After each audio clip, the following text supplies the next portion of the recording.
In this class, we are going to learn about human digestive system. Food is one of the basic requirements of all living organisms. The food that we eat cannot be utilized as such in the body. It must be changed into a soluble, absorbable form to get absorbed by the blood for distribution in the body. The definition of digestion is the breakdown of naturally occurring foodstuffs into diffusible form. The digestion performed by a set of organs that constitute the digestive system. The digestive system consists of alimentary canal and the associated digestive glands. Alimentary canal. Alimentary canal is a muscular tube which starts with the mouth and ends at the anus. It is about 9 meters long and it is highly coiled in certain regions, especially in the small intestines. Food takes approximately 24 hours to travel the whole length of the food tube.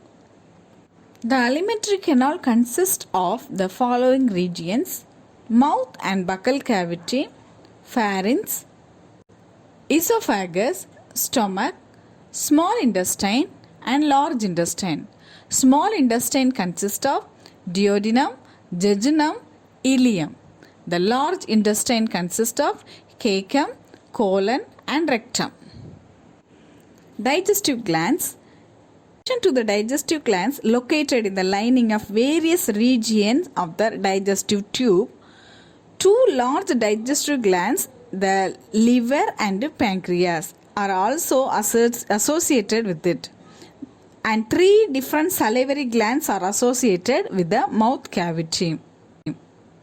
The process involved in digestion are ingestion, digestion, absorption, assimilation and egestion.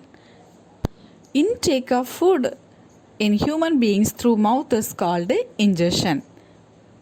Digestion is the process of physical and chemical breakdown of large and complex molecule of food into simple and small molecules by the action of enzymes. What is enzyme? Enzymes play a key role in digestion of food taken in. There are hundreds of enzymes in addition those involved in digestion. Enzymes are protein. It is secreted by the digestive glands present in the alimentary canal and speed up the process of digestion. These are thus called biocatalytic. These digestive enzymes are therefore called hydrolytic enzymes. Absorption. It is the process by which simple molecules of digested food are taken into the blood through the intestinal wall. Then various absorbed food components are carried to all the body parts where they are utilized further. That is called assimilation of food. Egestion. It is the removal of undigested solid part of salivary glands. There are three pairs of salivary glands open into the buccal cavity. These are parotid glands, submaxillary glands, sublingual glands. Parotid glands located just in front of the beneath the ears, then sub-ears. Then submaxillary glands located close to the inner side of the lower jaw, one on each side. Sublingual glands lying below the tongue. These salivary glands produce watery fluid with an enzyme, salivary amylase or ptyalin, and mucus. This is called saliva. Saliva is slightly alkaline. It lubricates and moistens the food and help in swallowing.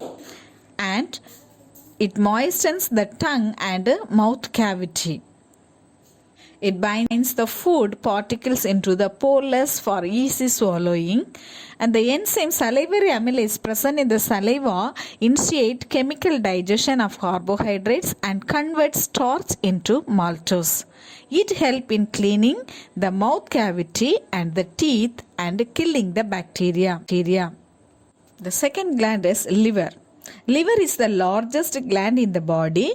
It is reddish brown in weight, about 1.5 kilogram. It lies on the right side of the abdominal cavity in the concavity of diaphragm overlying the stomach. It is formed in numerous hepatic cells that are arranged in cords. These produce bile juice, which is stored in the gallbladder and is released in duodenum when required. Gallbladder is a transparent ovoid sac embedded in the one of the liver lobes. It receives bile from the liver via hepatic duct and stores in it. The gallbladder opens into the proximal arm of duodenum through the bile duct. Then pancreas. Pancreas is the diffused pink colored leaf shaped gland lying the U-shaped loop of duodenum. Pancreas is a dual gland. It is exocrine part formed of pancreatic lobules. The cells of acne secrete pancreatic juice, which contains enzymes for the digestion of sugars and proteins. The endocrine part of the pancreas is represented by the islets of Langerhans. These products, it will produce insulin and glycogen hormones which are associated with the metabolism of glucose. The pancreatic duct releases pancreatic juice in the duodenum. Digestion of food in buccal cavity. The ingested food is chewed and masticated by the premolars and molars. Thus, the food breaks into small particles. The tongue pushes the food towards the grinders, help in mixing the saliva with the food and assist in swallowing. Mucus in saliva moistens and lubricate the food, make it soft, and it is easily masticated and swallowed. The tongue helps in forming pollus of the moistened and masticated food.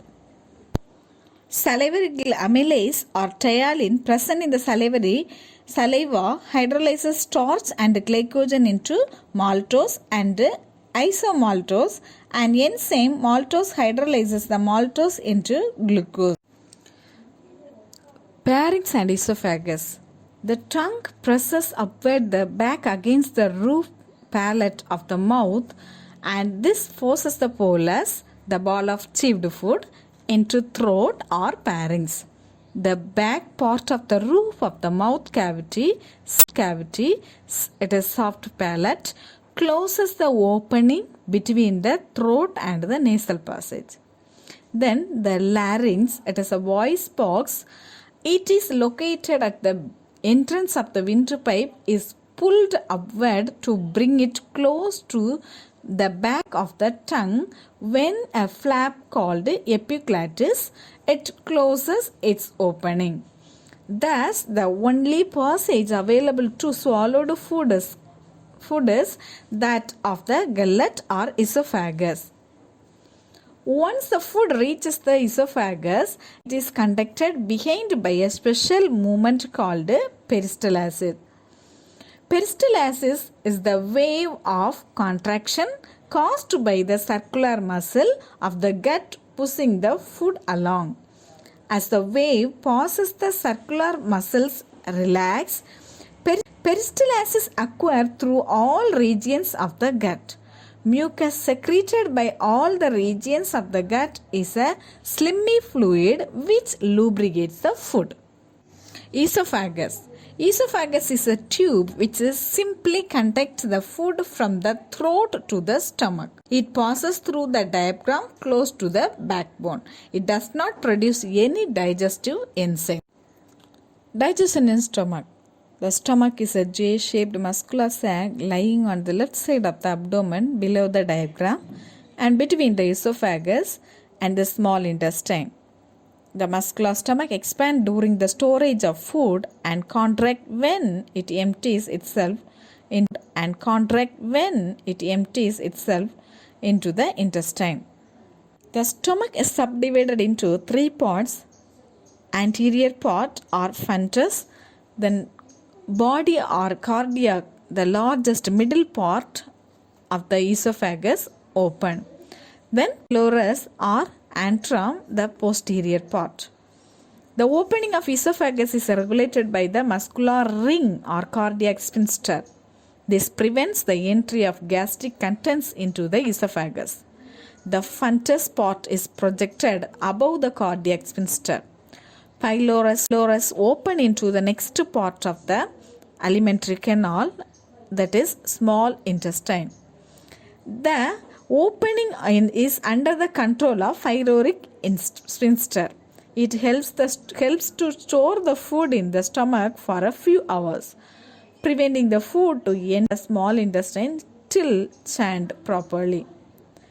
Sometimes the cardiac sphincter between esophagus and stomach does not close completely. As a result, the gastric contents flow back into the esophagus.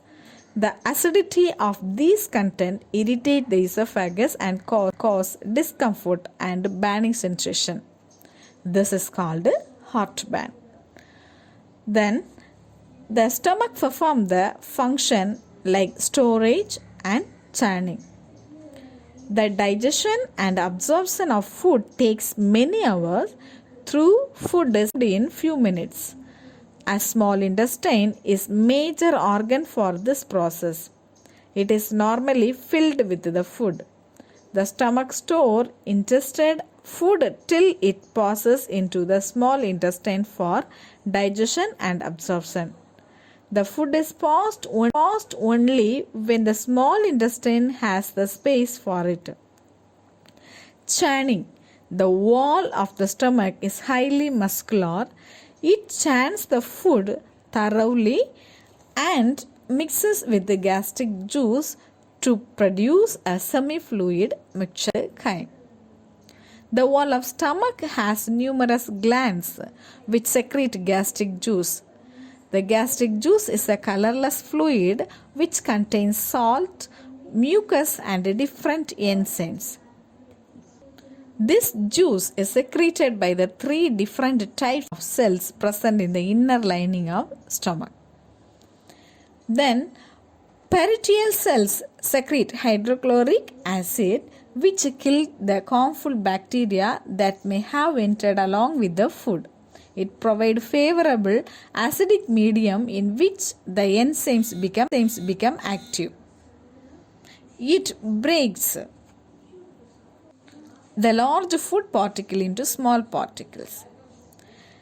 Then the chief cells or secrete the following enzymes, that is pepsin, renin and gastric lipase. Pepsin, it is a proteolytic enzyme secreted in the stomach in an inactive form called pepsinogen, which get activated in the presence of hydrochloric acid. It initiates protein digestion by breaking down protein into smaller fragments. It does not release any amino acid. Renin. This enzyme is present only in children. Like pepsin, renin is also secreted in its inactive form, prorenin, and become active on coming in contact with hydrochloric acid. It acts upon the protein called casein present in the milk and form paracasein, because of which milk turn into curd-like substance. Then gastric lipase. The enzyme break down fat in the stomach, though insignificantly. The major digestion of fat takes place in the small intestine. Then mucus cells. These cells secrete a thick viscous secretion called mucus. It protects the stomach wall against mechanical injury, self-digestion of stomach tissues by pepsin, and acid injury by neutralizing hydrochloric acid. The muscular wall of the stomach churns the food and mixes it with the juice. The food stays in the stomach for about 3 hours and get partially digested into semi-fluid called chyme. During this period, small amount of water and simple sugar are absorbed by the blood capillaries present in the stomach wall. After the pyloric sphincter open and the food passes into the small intestine. That's all for today's class. Next class we will learn about small intestine and large intestine. So you have to read page number 11.1 to 11.9 and complete the book exercise. Thank you.